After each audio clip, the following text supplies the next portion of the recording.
The last lot of mounts to review. Board! With bricks. Welcome to part 3 of 3 of my AliExpress mount review. If you haven't seen parts 1 or 2, I encourage you to do so, as it provides some context for this video. In this video, I'll take a deep dive review and thoughts on wild animal and fantastical creature mounts. This is not sponsored, and everything presented in this video was purchased. The first items are the 1993 classic dragons. They went extinct in 2000 but live on through Bricklink. Only 2 colors exist in LEGO form, black and green. The item number is 6129C02 and are reasonably priced around $7 Canadian. Everything shown is out of the package, which includes the upper jaw, tail, 2 arms, the body, and 2 translucent red wings. Everything snaps together nicely. The brick quality feels like strong plastic similar to LEGO. Unlike LEGO, there are a lot of colors to choose from on AliExpress, including blue, red, purple, yellow, and gold. Yep, no silver that I could see. Some dragons on AliExpress feature patterns and fancier tails. What they have in common are the translucent red wings. I'm not too fond of these, so I purchased some black and dark green wings from Bricklink. If you're wondering, the Dragon Wings, item number 6133, is available in more than just black and dark green. They also come in red, dark blue, dark bluish gray, and dark gray. Attached to the body, these look a little more natural and don't stand out as much. Next up, we have a ram mount. I was curious about this one, as I'll most likely be building a dwarf army. I'm not a fan of the classic dwarf look, as the color scheme is the same as the Crown Knights faction. Only 2 pieces included in this set, the animal body and the horn and armor attachment. The inset for the minifigure to stand on is about 2 plates high. The saddle and neck armor are well detailed and molded onto the piece. The design is well executed, with the print just below the molded saddle, giving the impression of cloth underneath this piece. The top of the head features 2 holes to attach the horns. The paint application is good and features metallic gold and silver. The paint does not cover underneath or behind the armored or raised elements. This is noticeable on the neck guard with the back of the piece in the base plastic brown color. Let's mount it with some minifigures. The first is built with the standard legs height. That doesn't look quite right. Looks more to be standing on top of rather than saddled on. Let's take a look at a mid-sized minifigure, which is the height used for the recent release of Gimli from the LEGO Lord of the Rings line. This looks more proportional to the ram and is giving some World of Warcraft vibes. I would love to see this released in a variety of colors. Overall, it's a nice item and I feel would fit right in with other LEGO mounts. When the time comes to build my dwarf army, this will be the mount of choice. Next, we have a wild boar mount. This set comes with 2 pieces, a wild boar, and armor. The boar features a 1-plate recess, which will be problematic to mount any minifigures. A quick look at the boar. There's a fine but hard to see black design on its head, which looks to be hair. The paint application on the eyes and tusks are well done. This looks even better with the armor equipped. There are some nice design elements and motif printed on the armor. The print on the front looks to be a horn, most likely to signal a charge. Now mounted by a minifigure built using a standard leg size. Clearly this will not work for my orc boar boys, so I'll have to get creative here. I have my chariot from a previous video handy.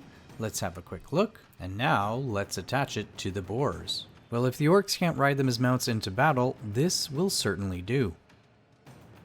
What orcs can ride into battle are these beasts, wargs. I've reviewed AliExpress wargs in a previous video, and these are more of the same in build and quality. The highlight here is the armor pieces that are included in the sets. The harness piece, similar to any other barding, clips to the studs on the back.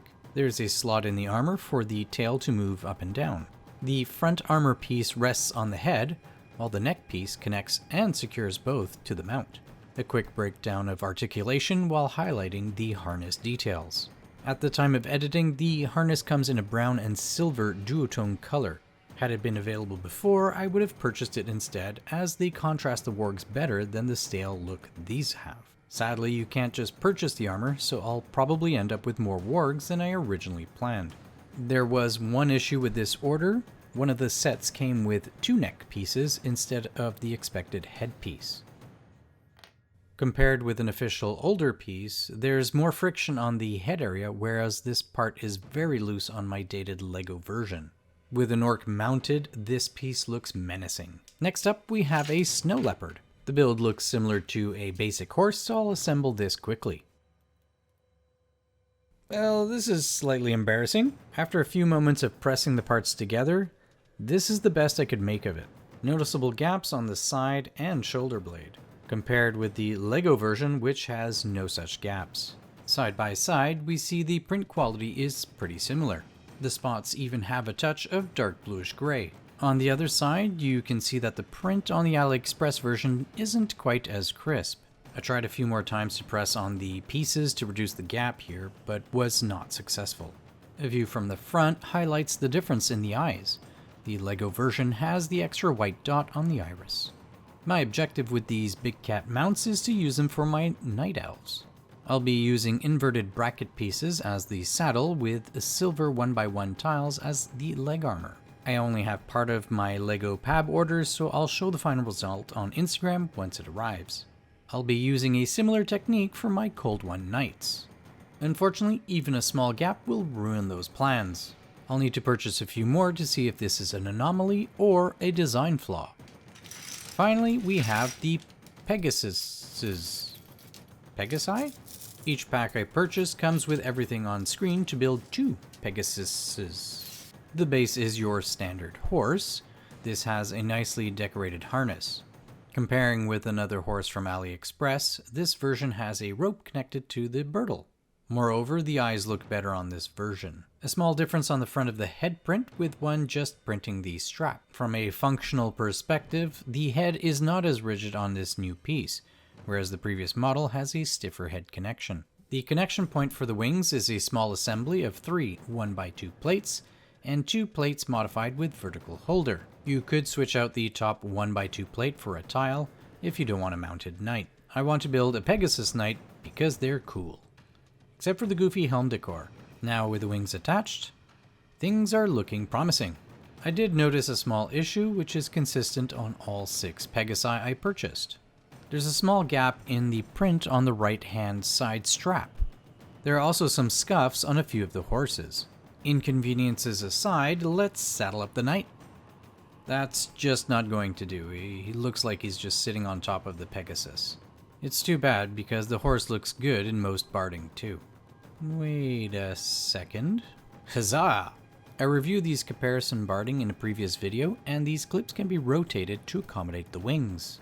Side note, big shout out to the comment section for identifying the House Lannister design.